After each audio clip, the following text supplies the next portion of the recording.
और अब वक्त है न्यूज पर व्यूज सेगमेंट का, और आज हमारे साथ कार्यक्रम में शामिल हो रही है वो कंपनी जिसका आईपीओ कल से खुलने वाला है, GR infra projects limited.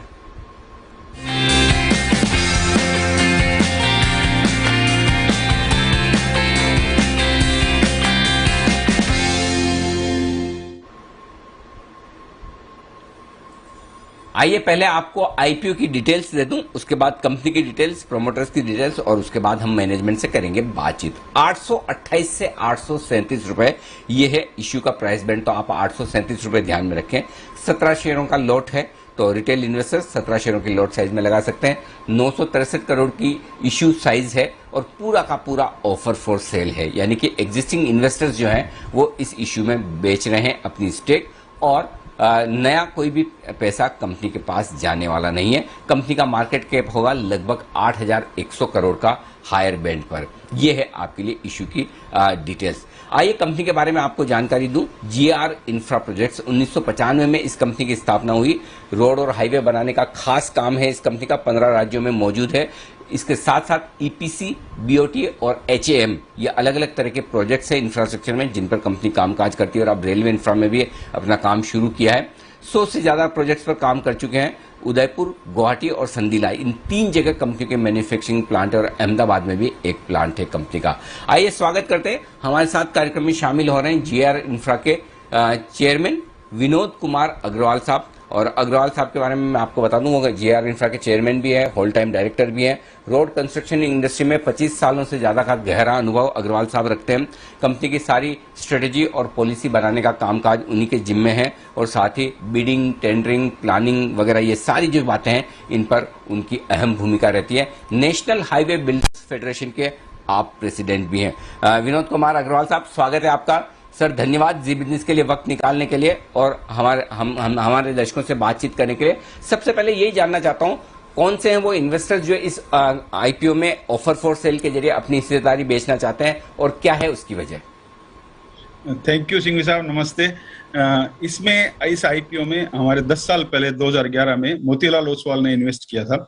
Motilal Oswal और आईडीएफसी दोनों ने इन्वेस्ट किया था हमारे उस वक्त उस कंपनी में, हमारी कंपनी में। तो आईडीएफसी तो पहले ही हम लोग बाई बैक कर चुके हैं, और अभी मोतीलाल ओसवाल पूरी तरह से इस आईपीओ के थ्रू पूरा एग्जिट हो रहे हैं इसके अंदर। ठीक बात। तो इस आईपीओ के बाद आपकी प्रमोटर के तौर पर हिस्सेदारी 86.5% रहेगी, राइट सर? तो आगे पीछे फिर 11.5% प्रमोटर्स को भी कम करना होगा स्टेक? बिल्कुल बिल्कुल सब, ये 3 साल का जो टाइम पीरियड है उसमें हमें कम करना है। तो उसके लिए हम लोग यही विचार कर रहे हैं कि जैसे जैसे बिजनेस बढ़ेगा, अगर कंपनी में जरूरत होगी तो वो कंपनी में पैसा रेज करेंगे, और अगर कंपनी सेल्फ सस्टेनेबल मॉडल पे अभी तक चल रही है, अगर नहीं जरूरत हुई तो प्रमोटर लेवल पे इसको डाइल्यूट करेंगे, और ये समय के हिसाब से तय होगा आने वाले 3 साल। अच्छा, वैसे भी जरूरत तो अभी तक पड़ी जी जी अग्रवाल साहब। और वैसे तो मैंने कंपनी की आपकी वर्किंग देखी है, और उस हिसाब से ऐसा लगता नहीं कि कंपनी को पैसों की जरूरत पड़ेगी, क्योंकि अभी भी इस इश्यू में भी आप कंपनी के लिए कोई फ्रेश पैसा रेज नहीं कर रहे हैं, राइट? तो क्या वैसे अभी कंपनी की फंड रिक्वायरमेंट नहीं है, यही समझा जाए? बिल्कुल बिल्कुल सर, अभी जो कंपनी पिछले 5 साल में जो ग्रोथ हुई है उसमें सेल्फ सस्टेनेबल मॉडल पे कंपनी चल रही है। कंपनी का मार्जिन वगैरह अच्छे रहे हैं, और काफी कंपनी जो हेम्प के प्रोजेक्ट्स कर रही है उसमें भी इक्विटी खुद इंटरनल एक्रूवल से ही कर रही है। तो अभी आज के दिन कंपनी को जरूरत नहीं है, और अगर फ्यूचर में जरूरत पड़ेगी, बिजनेस बढ़ता है, कोई दूसरे बीओटी के या इस तरह के कोई ज्यादा प्रोजेक्ट आते हैं, तो कंपनी लेवल पे भी डाइल्यूट करके कंपनी भी फंड रेज करने के प्लानिंग कर सकती है। लेकिन आज के दिन कंपनी को जरूरत नहीं है सर। बिल्कुल परफेक्ट, ठीक बात है।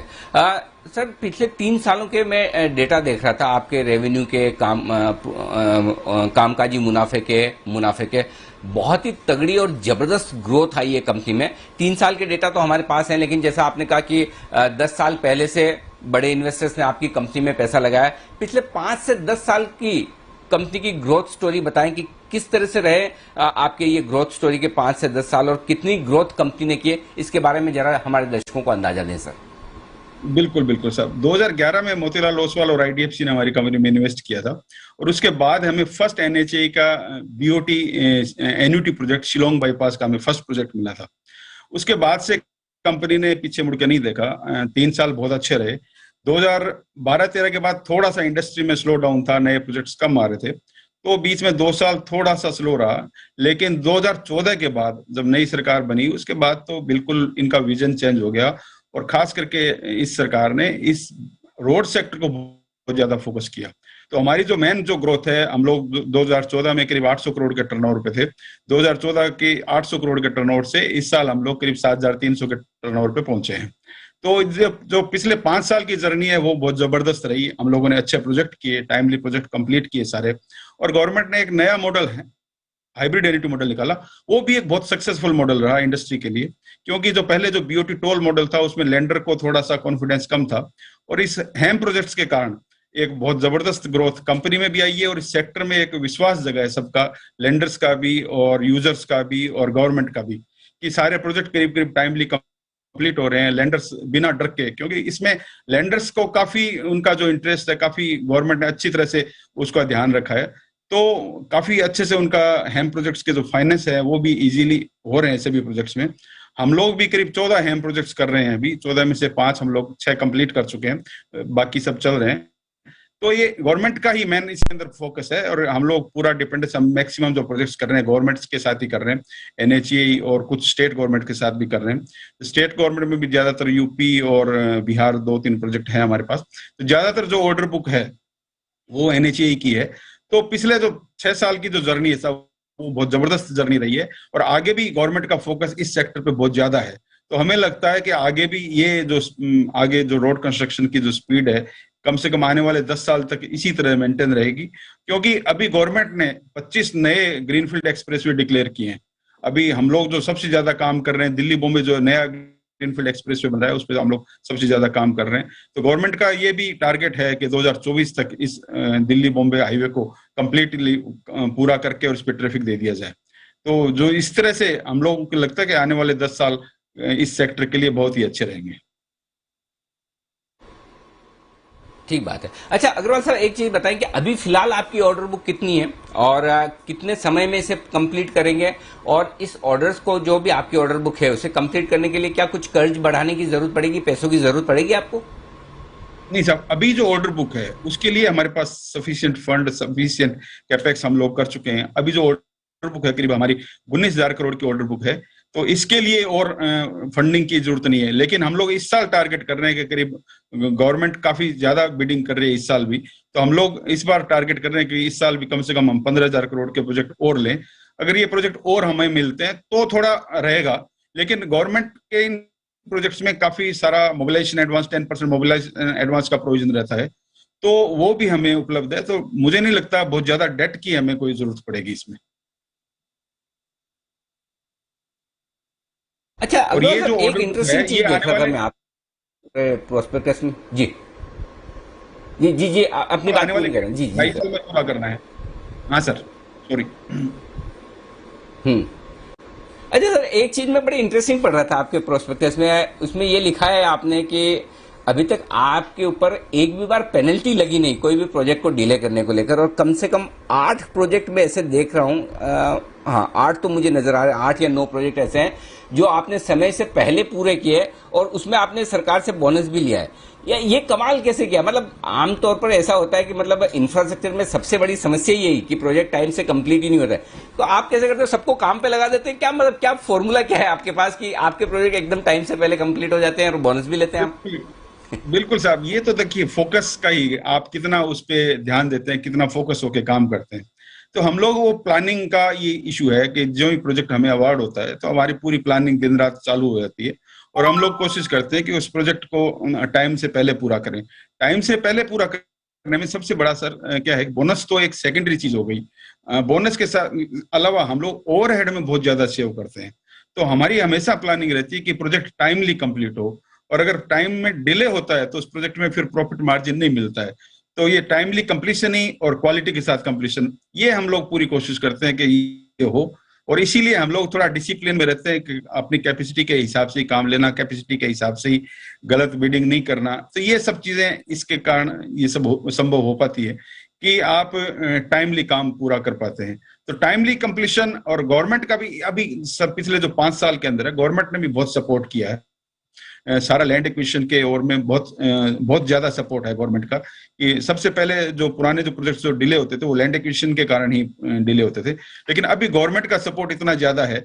अभी जैसे कोविड के टाइम में भी आप कहते हैं कि गवर्नमेंट ने बहुत सपोर्ट किया है, हमारे जो पेमेंट माइलस्टोन है उनको रिड्यूस करके मंथली पेमेंट शुरू किया है, काफी सारे हम लोगों को इंसेंटिव जो बैंक गारंटी में रिलैक्सेशन दिए, तो ये सबके साथ मिलजुल के ही संभव हो पा रहा है। तो ये हम लोग हमेशा ही कोशिश करते हैं कि हमारा प्रोजेक्ट डिले ना हो। हाँ, छोटा मोटा कई बार लैंड एक्विजिशन के कारण डिले होता है, लेकिन उसको भी हम लोग समय रहते रहते पूरा करते हैं। ठीक बात है। तो अग्रवाल साहब, जो बड़ी एकदम वो आप जोश खरोश के साथ अपने प्रोजेक्ट को समय से पूरा करने की जो आप काबिलियत भी रखते हैं और करते भी हैं, मैं उम्मीद करता हूँ वो काफ़ी लोगों को पसंद आएगा।